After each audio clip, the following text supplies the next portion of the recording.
Praise lord అండి. అందరికీ వందనాలు. ఈరోజు మన వాక్య భాగం మార్కు సువార్త 9వ అధ్యాయము 23వ వచనం. అందుకు యేసు, నమ్ముట నీ వలననైతే నమ్మవానికి సమస్తమును సాధ్యమే అని అతనితో చెప్పెను. ఈరోజు దేవుడు మనతో కూడా మాట్లాడుతున్న మాట, నమ్ముట నీ వలనైతే నీకు సమస్తము సాధ్యమే. అంటే ఏంటంటే మనం ముందు నమ్మాలి, దేవుడు మన పట్ల కార్యం చేస్తాడని, దేవుడిది చెయ్యగలడని పూర్తిగా నమ్మకం ఉంచాలి. మనము బయట విషయాలు కాసేపు ఆలోచించినట్లయితే మనము చాలా వార్తలు మనం వింటాం. భార్య ఒక భర్తను చాలా ఎక్కువగా నమ్ముతుంది. తను ఏ విషయాలన్నా నన్ను సపోర్ట్ చేస్తాడు, నాకు తోడుగా ఉంటాడని.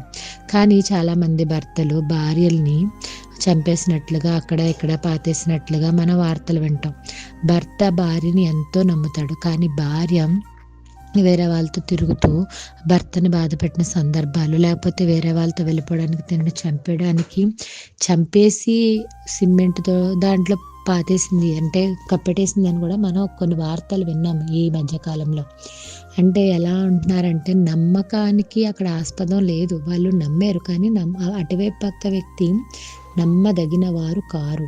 తర్వాతే మనం ఏం చేస్తామంటే, ఏదైనా ఆపద వస్తే నేనున్నాను అని మనతో ఎవరైనా చెప్తుంటే వీళ్ళు మనకి హెల్ప్ చేస్తారులే అని మనం వాళ్ళని నమ్ముతాం. కానీ మనకి నిజంగా చాలా హెల్ప్ కావాలి, అటువంటి టైంలో మనం కాల్ చేస్తే వాళ్ళు కాల్ లిఫ్ట్ చేయరు, దానితో స్విచ్ ఆఫ్ చేసేస్తారు. అంటే మనం వాళ్ళని నమ్మాము, కానీ వాళ్ళు నమ్మకానికి ఆస్పదం లేదు. వాళ్ళని నమ్మడానికి వాళ్ళు అవినమ్మకులు, మన పట్ల వాళ్ళు నమ్మకమైన వారు కారు. కాబట్టి దేవుడు చెప్తున్న మాట ఏంటంటే, నువ్వు నమ్ము, నేను నమ్మడానికి నువ్వు ఏదైతే నమ్మావో సమస్తాన్ని నీకు ఇస్తాను. మన దేవుడు నమ్మకమైన వాడు, మన దేవుడు మాట ఇచ్చి తప్పనివాడు.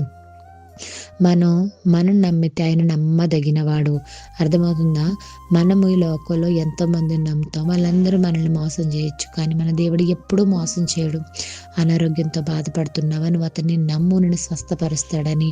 లేకపోతే ఏదైనా అప్పులు ఇబ్బందులు ఉన్నాయా, నువ్వు అతన్ని నమ్ము, అతను నీకు ప్రతిదీ ఇస్తాడని.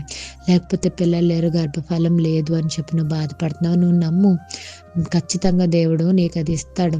తర్వాత నీకు రక్షణ లేదు, నేను మారలేను, ఈ వ్యసనాల నుండి నేను బయటపడలేను, నేను ఇంతే, నేను ఇలాగే చనిపోతానని నువ్వు బాధపడుతున్నావా? లేదు, ఆయన నమ్మితే నీకు రక్షణ ఇచ్చి నేను సరైన మార్గంలో ఆయన పెట్టగలడు. మనము ఒకసారి యూట్యూబ్ ఓపెన్ చేసి క్రిస్టియన్ టెస్టిమనీస్ అని కొడితే ఎంతమంది సాక్ష్యాలు, వాళ్ళు దొంగలు, చాలామంది వ్యభిచారులు, చాలామంది మారినట్లుగా మనం చూస్తాం. అటువంటి వారిని మార్చిన దేవుడు ఈరోజు మనల్ని మార్చడానికి సిద్ధంగా ఉన్నాడు. ఇది మనం చేయాల్సిన పని ఏంటంటే నమ్మాలి.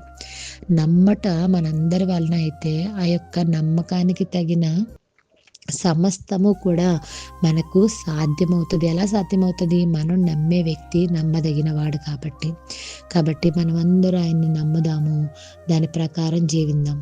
ఆమేన్. హల్లెలూయా.